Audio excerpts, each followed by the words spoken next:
Sir, I want a pencil.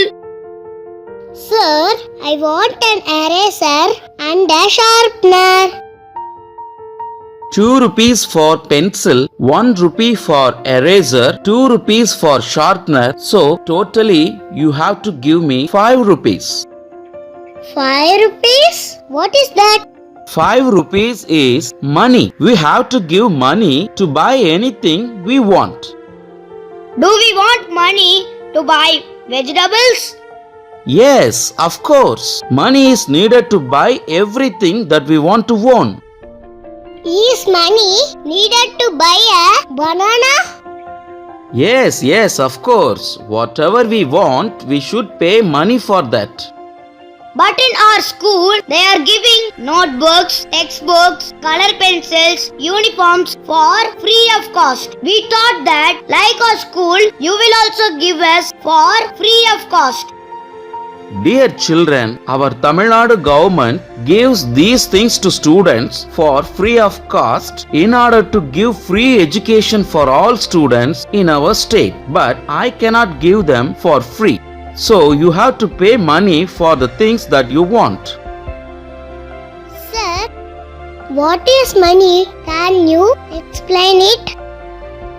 Yes, sir. I also want to know what is money. We are eagerly waiting to know about it. Please explain it quickly, sir.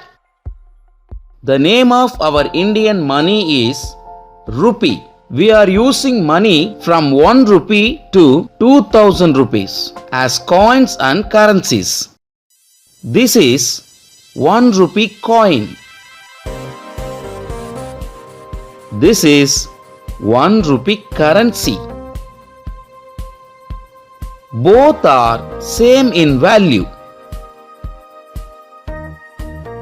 This is 2 rupees coin. And this is 2 rupees currency. These are also have same value.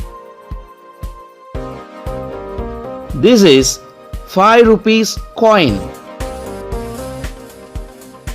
This is 5 rupees currency.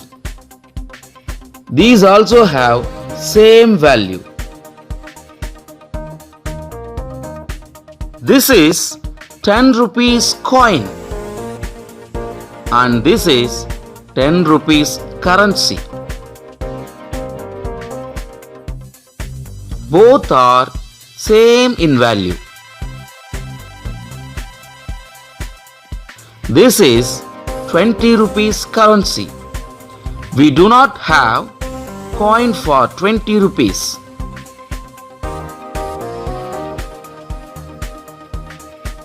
This symbol is used for representing rupee, the Indian currency. Dear children, now do you understand what is money? Thank you.